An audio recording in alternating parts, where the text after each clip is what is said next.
Miss Baby, would you like to help me give a tour of the future garden and the orchard in progress?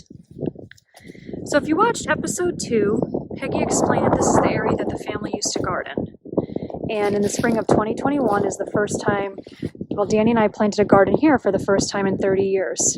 So the soil is pretty good since it used to be worked up, and we did a garden of corn, squash, sunflower, and peanuts. And last spring I put a few things in here. This is what we call, this is a Jonah Lukenbach. It's a really special variety. It's Latin for good boy. Very easy to grow. And then over here, I've got, where it's flagged, I planted a bunch of asparagus. And I flagged it because it can be hard to see in the fall and I didn't want to run over it with a lawnmower. But here's your asparagus. It grows on what is called a corm, C-O-R-M, and it's a perennial that lasts for about 20 years. And I put them in last spring. I didn't cut them because you want to skip cutting for the first year or two to make sure the corms get very strong. But I think next spring will be the first time I can harvest them.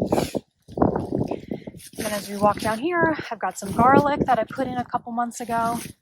And other than that, pretty much a blank slate. So the vision is that next spring, this is going to be a lot of cut flowers and a lot of veggies. It's going to look a lot different because that barn will be gone. So it's an early December day. It's very windy. It's pretty chilly, but I'm so grateful to see that sun peeking out. So right now we're facing south. It's about 3 in the afternoon, so the sun is kind of heading, west.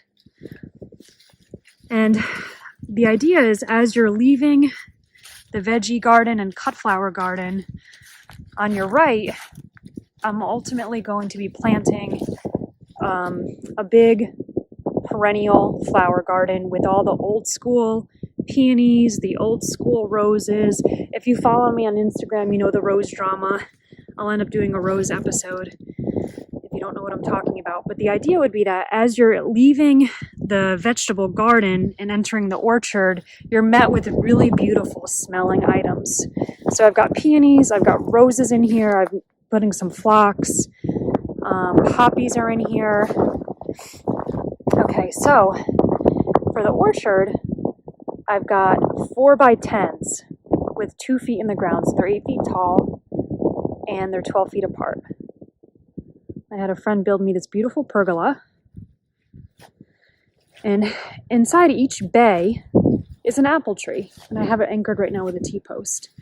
But I've been reading a lot about trellising fruit trees, and I was reading about this style. It's called top spindle, that's popular in New York, and it's typically used for really high density fruit tree growing, like if you wanted to have like 1,000 apple trees in 1 acre, which is clearly not what I'm doing here. But there's some things I'm going to borrow from that style. I'm going to run wire in between all the posts on about 3 different levels, and I'm going to train what they call feather the branches along that wire. It's kind of like an espalier almost, but I'm going to do another episode just on apples and apple trellising. But eventually this will be like a living wall. And the apple limbs, the limbs of the apple trees will be like the fence panels. Okay, so here's the orchard. Everything in here I planted this year. So 2020. We'll just do a very quick tour. Okay, here we've got strawberries. The variety I used here is called Chandler. I bought a bunch of little plugs in, and I put them in early October.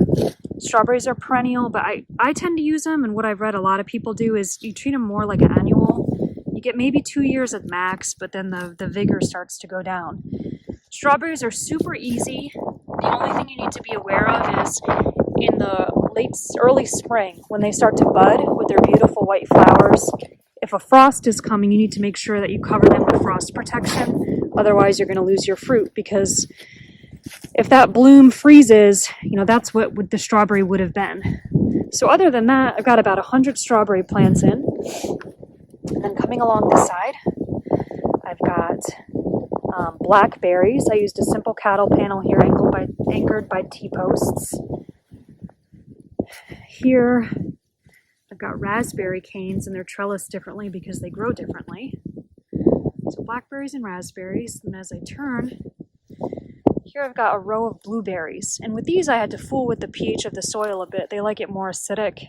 The garden itself is a neutral pH, which is really, really good for most other things, and I'll do a separate blueberry episode. But I've read that Rabbit Eye is the best variety for Middle Tennessee, and they're a type of fruit that needs to be cross-pollinated, so I have several varieties here. And this trellis system, at the base, I've got wine grapes growing. I've got 3 Cabernet vines, and I forget the other 2, but I have a good friend in Nashville. He's a French guy, and he's putting in a French vineyard at his home and didn't have room for these rootstocks, so I was happy to take them. I've got a peach tree here. Another peach. I think this is a Reliance peach. I've got a Bella Georgia white peach. Here's one of my favorite apple varieties. This is called Crimson Crisp. And I'll explain in another episode what I'm up to here with this cattle panel and T-post. As you can probably assume, the netting is to try to keep deer away. Eventually I'm going to have to fence this whole orchard in, but for now this is the cheapest way I can think of. Plus I'm letting a friend deer hunt on my property, so that's also hopefully how I'm going to control the deer, but we'll see. Got some Asian pear trees. You can see everything's dormant now that it's December.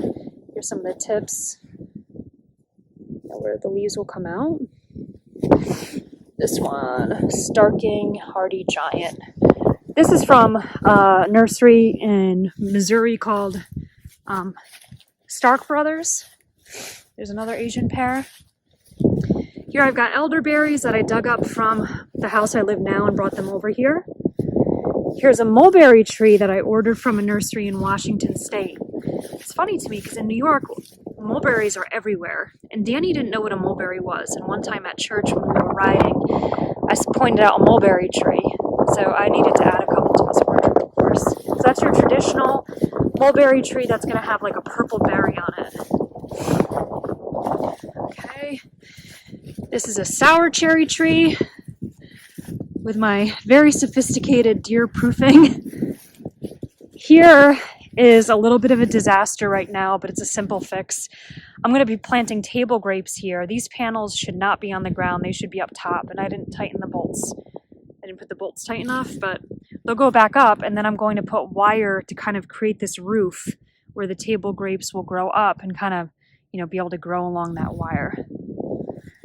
So here's a white mulberry tree, which I've never seen, and I'm excited to see that fruit. This is a moonglow pear, another elderberry. We're just kind of making the rounds here halfway through. Here's a sweet cherry. This is a Rainier cherry. It should be like a yellowy red fruit. More apple varieties. Similar to blueberries, you need a few different apple varieties to get the right kind of pollination. You probably don't need as many as I have, but, step one, admit, right? Can't help it. Here's an Arkansas black apple tree. I think this is my pink lady. Got a few. That's Monty's Surprise, which is a really interesting variety I'll tell you more about. And then on the outskirts, I've got a Freedom.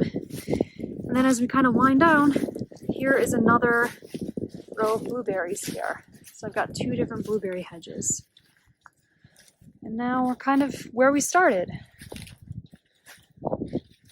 And in the next few months, I'm going to be getting in a pomegranate tree, a plum tree, pecans or pecans, however you want to call it, almonds, a couple more pears, and a couple more cherries.